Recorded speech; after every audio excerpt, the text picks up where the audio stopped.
การศึกษาเป็นอีกอย่างหนึ่งที่สำคัญของชีวิตคนเฮาทุกคนเกิดมาล้วนแต่ต้องได้รับการศึกษาที่ดีเพราะฉะนั้นเฮาต้องช่วยกันเพื่อพัฒนาการศึกษา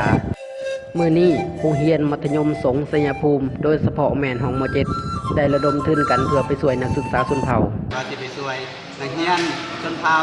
ทีมนี้แสดงความสามารถภาคบุญสู่ไสสวรรค์โอ้ยก็มีความดีใจหลายที่ได้มีการช่วยเหลือทั้งอย่างชนเผ่าอย่างชนเผ่าที่มีความทุกข์ยากและตกทุกข์ได้ยากรู้สึกดีใจหลายที่ได้ซอยเหลือคนที่เป็นมนุษย์ด้วยกันนะที่ว่ามีความทุกข์ยากเพราะว่าเฮาก็มีความทุกข์ยากอยู่แล้วก็เลยคิดว่าถ้าเฮาไปบริจาคให้เขาก็คือสิดีนะมีอย่างมี